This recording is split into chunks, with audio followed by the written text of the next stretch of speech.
If it's happening in New York, New Jersey, or Long Island, hear about it with Joe Piscopo. Mornings, 6 to 10 on AM 970. The Answer.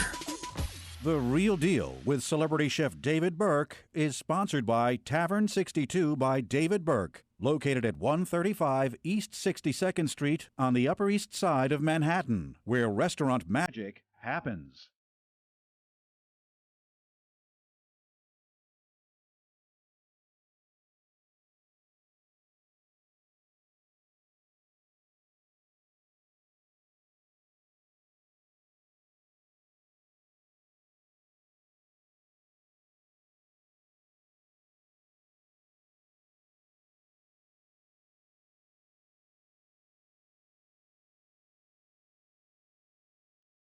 Eric Burden and the Animals with Joe Piscopo on AM 970. The Answer.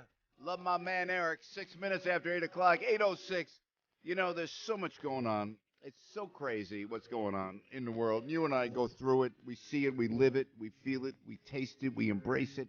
And our hearts go out, you know, and you can't make up the news and you can't make up the horrors that are happening. But, you know, I just wanted to take a diversion, and I wanted to thank our buddy Shelly Goldberg. You know, Shelly comes on Thursdays. She does Where to Go Joe, right? So she goes, you got to meet my buddy David Burke, famous world-class chef, internationally known, and we want to bring him in the studio. I said, well, that would be great. So come to the restaurant. So I go to David's restaurant, Tavern 62 yesterday. Sensational, spectacular.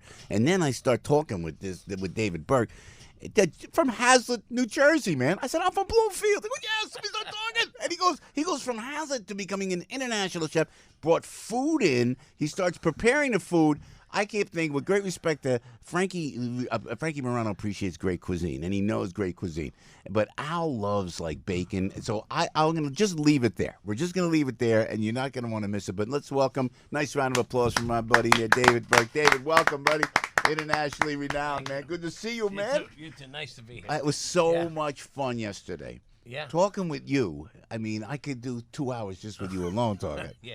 But before we get into it, now you have Tavern 62. Is that what's the proper? Tavern 62 by David Burke, Upper East Side, New York City. I love it. Yeah, we'll go right into it. I want to get all the information. Yeah. Then you have a great property that everyone is talking about in D.C. Correct. And we have BLT Prime by David Burke in the Trump International. Wow. It's the old post office. It's the new hotel down there. Wow, man. Beautiful property. So these are all world class, and by the way, we're honored to have you here, man. Thank you. Tell you, with respect.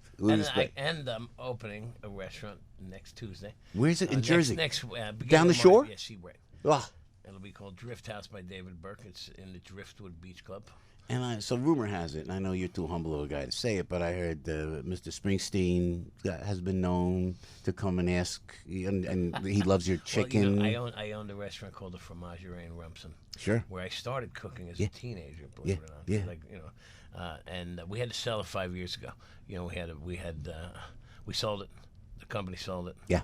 And so it's nice to be returning back down there. Going back down the shore. What's the name of the new place? Drift House by David Burke. And maybe a Springsteen sighting, Bon Jovi I hope they come. Perhaps? Yeah, well, Bruce is coming, and that was always a pleasure. It's not Bruce Bon Jovi, but I'll come. Yeah, you guys come down. I mean, it's a great community down there. Monmouth County is just fantastic. I mean, I live in Bergen County now. I love it too, but where you grow up, there's always a special place for where you grow up. So that's the first thing I read when I get all your information. And you got to check out David Burke. You can Google David Burke. You got some great books here. They're Cooking with David Burke and David Burke's New American Classics. You know, these are the books that you may want to check out from this great international chef. But the first thing I read, what catches my eye? Hazlet, New Jersey, man. Well, you know, if you know Hazlet is kind of funny. I love especially back in the 70s or 80s. So, you know, it's a small town. You didn't cause any problems down there, did you? Well, if you didn't cause problems, you weren't from Hazlet. He knows, man. You know? But your family's from Brooklyn originally. My both parents from Brooklyn. I was born in Bed-Stuy, and my dad. His father owned a tavern called Burke's Tavern, believe it or not, on Ralph Avenue, which I didn't know that till recently, because my dad, he's just like my dad had a bar, yeah, just like that. No name, very like wow, But I want to go see that location. Yeah. So hospitality's in my genes. Yeah. Not necessarily cooking, but it's the hospitality part. It's in the book. But walk us through, if you would, David, before we get to the cuisine. of because you're so incredibly talented, and I want to know how do you come up with these things, and what we're going to bring forth on the airway here, and what we're going to on television and on Facebook and on YouTube. But how do you go from Brooklyn to Hazlet, New Jersey? And when I'm from Bloomfield, people go, Joe, how did you do it from Bloomfield? So I walk them through how I went to the comedy clubs in New York. You ended up going internationally from Hazlet. How did you get into being an internationally renowned chef? You know, it's interesting. When I wanted to be a chef, and we're talking 76, I'm a kid hitchhiking to work. Hitchhiking? Yes. Hitchhiking down the shore? Hitchhiking to the Monmouth Mall to get to work. I worked at, my mom worked in a little hotel on Route 35 in Hazlet or Homedale, and I was cutting the lawns, etc. And then everyone was having fun in the kitchen. I'd have to go in and get my lunch there. These guys were rocking and rolling, the Corvettes, long hair, And I'm like, that seems like a lot of fun. And girlfriends coming and going, whatever it was going on there. And I finally landed the dishwasher job. You wanted to be in the kitchen? My cousin was a dishwasher. He got promoted to Turkey Club boy and all that stuff. And that was the beginning. And you know what? You fall in love with the camaraderie, the teamwork, and the sense of accomplishment on a daily basis. Honestly, even at that level. Of course, you get to next levels. So for me, there was really no comparison or no bar. Because being a chef back then, there was no mentors. There was no look up to. You had Julie Child on TV or something, but you didn't have what you have now. So it was really a stab in the dark of. It was about passion. Yeah. And so determination, because my dad tried to tell me not to do it. Yeah. See, Route 36. I went to Culinary Institute of America, the greatest cooking school in the world at this point, and it was well run. I actually went to Norway after school. I was chosen to go to Norway and cook. So it got me to Europe, which even then I traveled all through. They France saw a talent in you at the school. Well, I was I cooked before college, so I had the skill set, and so it's like music a little bit. When you're a line cook, you need to be able to play.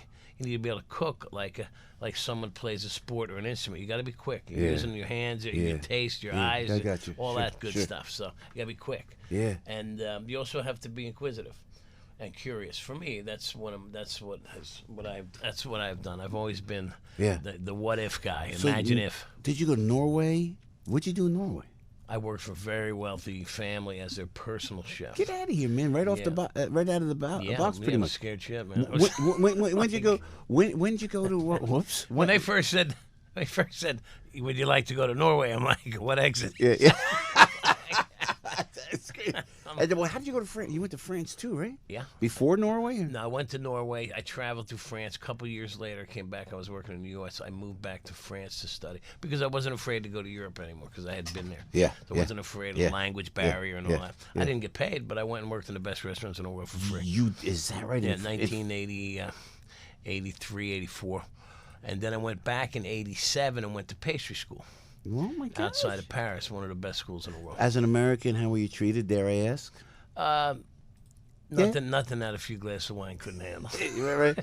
Yeah, it depends on the part. Yeah. In Paris, a little tougher than in the country. Gotcha. And just like you would be here. In the cities, it's harder. Yeah. And there's more.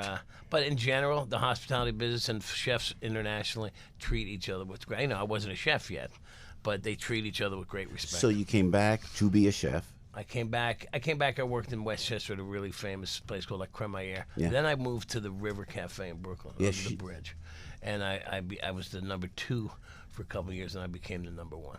Before becoming number 1, I moved to France to study pastry because I didn't think I was ready. Look at you, man! Look at you, so dedicated like that. Yeah. And then at the River Cafe. Still, greatest restaurant. Still, tell us what you invented there before we go to the food. Oh, the chocolate bridge? There's still the chocolate Brooklyn Bridge. You actually saw the Brooklyn Bridge. Because I had pastry on the mind when I got back. We had the greatest pastry menu. I hired a pastry chef who I met in school in France. Yeah. And we created what is now still on the menu. Buzzy O'Keefe's a dear friend of mine. He's like, no one's going to take this up. It's chocolate Brooklyn Bridge. And I like the fact that I can say I sold the Brooklyn Bridge. So, yeah. And it's one of their best signature dishes. So those types of things we're proud of. But creativity, because I was at the River Cafe, competing with a glorious view. Yeah. My food I started to be a little more theatrical and eye-catching.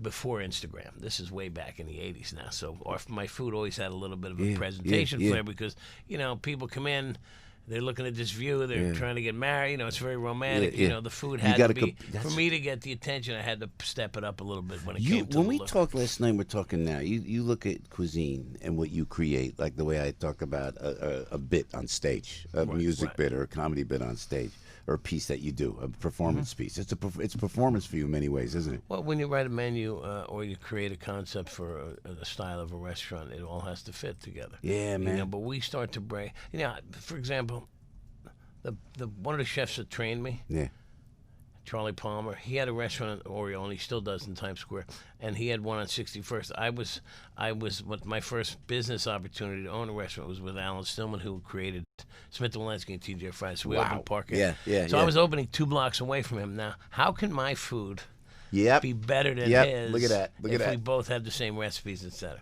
So you gotta get up a little earlier, work a little harder. You did, man. Well, you gotta be unique. It's really the key word. Can we make the presentation, because I wanna save the lollipops. I'll just say that to last. This is great. But Al is a bacon.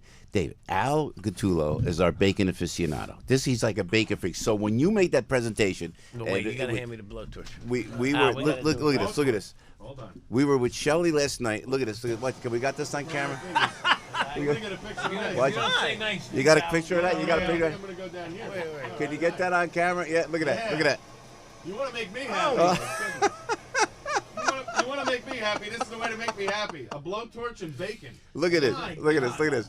Pair of scissors there, snip a piece of bacon, grab it with a clothespin. Wow. Look at this. And you have joined the bacon club. And Frank, you got to try it. I'll tell you. Grab the clothespin on the bottom, on the side clothespin. I never eat bacon. This is the best bacon I've ever had in my life. And where'd you get this bacon from? Well, we buy a lot of our meats from different people, but I think Pat LaFreda sells us this bacon. He's he's really known for his beef, but he's got other meats, and that's we use. Oh my God! And we use that. We were talking about Crown maple syrup. Yeah. So this has maple syrup, black pepper. Some of the maple syrup's coming out. Oh, fantastic! That Crown one. Yeah. So they gave me a bottle. Unbelievable. I'm done. I'm starting to collect them. Isn't that great? It's just, and also, look, Frankie, you got to try the bacon. You got to try the bacon there. Because pass it around. I had this yesterday, spectacular. We had the chicken that you said Bruce Springsteen likes. That's soaked in seaweed. That is whatever that was. Yeah. So it's the brining technique, and it was the brining technique that you do. Thank you. Well, everything we do has a start and a finish. You know, you start with great product, you treat it the right way. I could be 400 pounds. And you present it the right way. If I lived with you, I'd be 400 pounds. Well, listen, you know what? I was at a motorcycle museum in St. Louis. We have a project in St. Louis we're opening in October, and it's. So I was in this museum, and I loved the motorcycle so much. I said, I'm going to lose 20 pounds to buy a motorcycle. So now David, that's my incentive. Before we go to the other one, the Lord of, I'm not going to tell you about. So this is salt that I hold in my hand. Himalayan salt brick, WBM holding a brick in my hand. Another Jersey company. Well, they're in Flemington, Jersey, WBM.